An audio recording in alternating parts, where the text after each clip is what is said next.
Hello students, physics ध्यान में आप सबका बहुत स्वागत है। मुझे पूरा विश्वास है कि आप सभी लोग अच्छे होंगे और आपकी पढ़ाई भी अच्छी चल रही होगी। तो कंसेप्ट बिल्डिंग सीरीज में आज मैं लेकर आया हूं कंसेप्ट नंबर 30, मतलब 30, from electrostatics based on Coulomb's law and superposition principle. मतलब कूलॉम्स लॉ और कूलॉम्स लॉ का जो सुप्रीम पोजिशन प्रिंसिपल होता है, ये दोनों का कॉम्बिनेशन इस क्वेश्चन में बहुत ही बढ़िया संगम है कंसेप्ट का। तो चलिए देखते हैं कि क्या सीन है। यहाँ पर एक क्यूब है जिसके सभी वर्टिक्स पर identical charges plus Q plus Q plus Q plus Q रखे हुए हैं। ठीक है, तो सभी चार्जेस प्लस क्यू जो रखा हुआ है, अब सवाल है कि पी पर नेट फोर्स कितना होगा। पी पर नेट फोर्स हमें निकालना है, ये सीन है यहाँ पर। अगर पी पर नेट इलेक्ट्रिक फील्ड पता हो जाए तो Q into E, that is force. तो हम चलिए नेट इलेक्ट्रिक फील्ड पी पर निकालते हैं। अब सवाल है कि जो वर्टिक्सेस है वो सभी कोप्लेनर तो है नहीं, नॉन कोप्लेनर पोजीशन है वर्टिक्सेस का। इसलिए वेक्टर फॉर्म अगर हम यूज करें कूलॉम्स लॉ का तो शायद बेहतर रिजल्ट आएगा, और वही शायद क्या वही बेहतर रिजल्ट और सही और एक्यूरेट रिजल्ट आपको देगा। तो इलेक्ट्रिक फील्ड हम निकालने के लिए कोशिश करते हैं। अब इसको हम थोड़ा सा साइड में रखते हैं। इस पूरे को इस पूरे को जगह हम बनाने के लिए यहाँ पर हम साइड में कर देते हैं।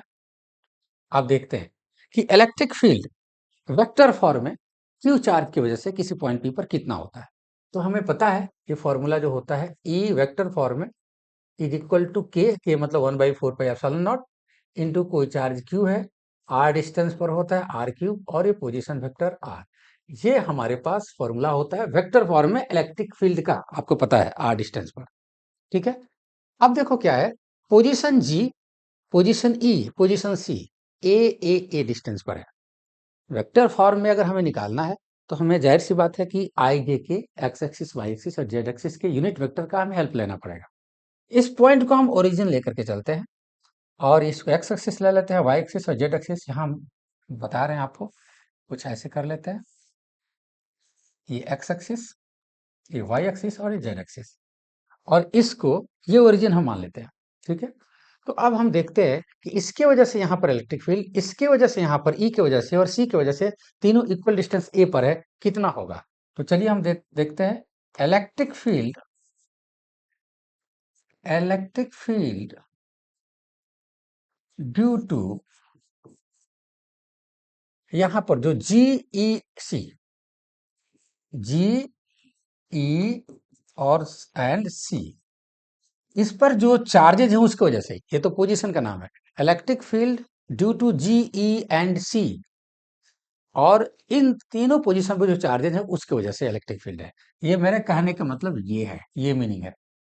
इलेक्ट्रिक फील्ड किसी पॉइंट की वजह से नहीं है, चार्जेस की वजह से। वो चार्ज जी ई एंड सी पर लोकेटेड है, माइंड कीजिए, उस चीज को सेंस में करके मैंने लिखा है। आप देखो, तो तीनों के बदले में क्या होगा, हम मान लेते हैं E1, तीनों ए डिस्टेंस पर है। E1 इक्वल टू के इंटू चार्ज क्यू है divided by A distance A distance A distance A cube. अब देखो इस पोजीशन का, ये देखो जीपी, यहाँ लिख दो जीपी वेक्टर लॉस ईपी और प्लस सीपी, ये होगा। उसी तरह से तीन और पोजीशन हम देख लेते हैं।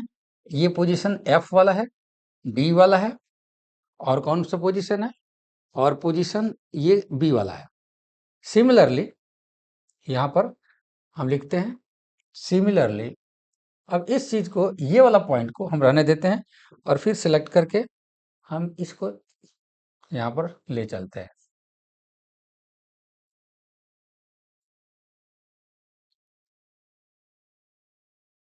अब इसको हम उठा करके यहाँ देते हैं, ये थोड़ा सा जगह मिल जाएगा। ठीक है, और इसको दिखाने के लिए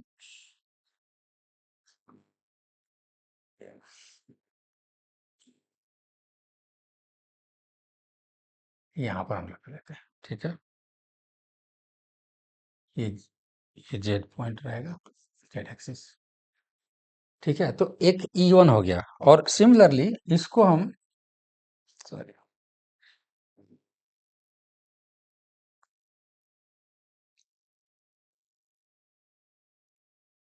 इस पूरे को हम यहाँ पर साइड में कर लेते हैं। सिमिलरली हमारे पास और भी पोजीशन जैसे एफ ई और बी की वजह से एफ ई, उसकी वजह से क्या है, सिमिलरली क्या लिखते हैं, similarly from F E, F E और एफ ई और बी, ये तीन पोजीशन है। इसकी वजह से इलेक्ट्रिक फील्ड हम मान लेते हैं E2, और ये हो गया के क्यू बाई, अब साइड देखो, एफ से ये डिस्टेंस कितना हो जाएगा, ये डिस्टेंस हमारा हो जाएगा एफ पी, पोजिशन क्या है एफ पी, और डिस्टेंस कितना होगा √2, तो यहाँ हो जाएगा A√2 होल क्यूब, और यहाँ पर देखो इसकी वजह से ये वाला होगा, ये पोजीशन एफ पी क्या होगा, दिस प्लस दिस, ये कितना हो जाएगा, एक्स एक्सिस के अलॉन्ग है, ये क्या हो जाएगा हमारा ए आई, ठीक है, ए आई, और प्लस ए वाई, देखो ये वाई साइड में है, प्लस ए वाई, ए जे कहेंगे इसको, ये ए जे कहेंगे, ठीक है, और प्लस उसी तरह से है, प्लस ये तो बड़ा सा ब्रैकेट में इसको हम लिख देते हैं, ये बड़ा सा ब्रैकेट में है, ठीक है, इसको ये बड़ा वाला ब्रैकेट में लिख देते हैं, ये सब में कॉमन है। फिर ई वाले पोजीशन को लेते हैं, यहाँ से ये एफ वाला पोजीशन का हमने लिया, फिर हमें लेना है कौन सा, डी वाला पोजीशन लेना है, एफ ई, ई नहीं था ना यहाँ पर ई नहीं था, ये पोजीशन हमारा ई नहीं था, ये पोजीशन था एफ डी और बी, यहाँ पर डी था, ये डी।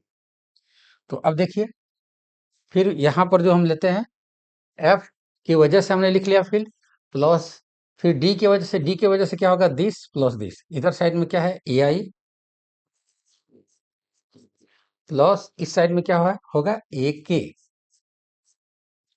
फिर उसी तरह से प्लस, अब यहाँ पर देखो ये वाला है, इसका किधर होगा, इसका हो जाएगा इधर साइड में, मतलब कि ये इधर साइड में, तो ये हो जाएगा ए जे कैप प्लस इधर वाला साइड में ए के कैप, ए के कैप, ये हो गया E2 हो गया।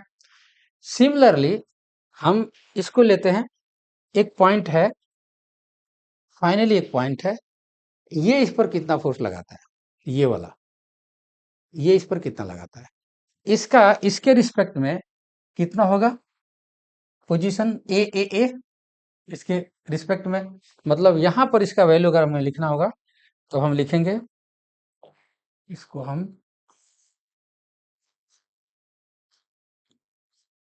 थोड़ा सा छोटा करते हैं,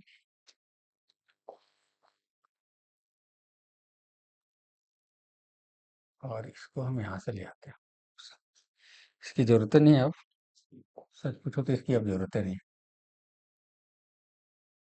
ठीक है। अब यहां पर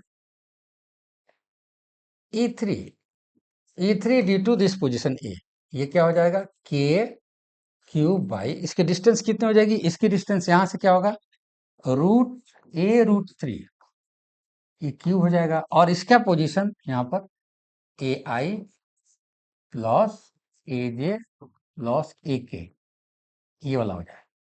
अब तीनों को ऐड करो, E1 plus E2 plus E3, अब इसकी जरूरत नहीं है, ठीक है, अब इसको हम जरूरत ही नहीं समझते हैं इसका, अब इसकी जरूरत नहीं है, इसकी जरूरत नहीं है,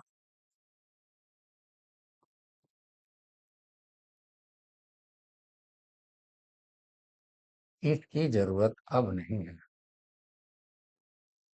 ठीक है। अब देखो तीनों का net electric field, net electric field,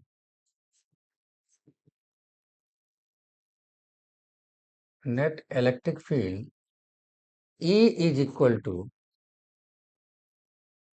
E1 plus E2 plus E3 ठीक है, और ये तीनों को आप ऐड कर दोगे, जो भी वैल्यू आती है, तो नेट फोर्स क्या होगा, F equal to Q into E, ये वाला, ये देखो, ये जो टोटल ई आता है उसकी वैल्यू हम रख देंगे, नेट फोर्स आ जाएगा, और नेट फोर्स कब चाहो तो मैग्नीट्यूड निकाल सकते हो मॉड लेकर के। तो आई थिंक आपको समझ में आ गया होगा कि ये कैसे, इस तरह के क्वेश्चन को हम सोचेंगे कैसे सॉल्व करेंगे। तो आई थिंक आज के लिए आपको इसका कंसेप्ट समझ में आ गया होगा, इतना ही। कल रात 10 बजे फिर मिलते हैं एक नए कंसेप्ट के साथ। तब तक take care, all the best.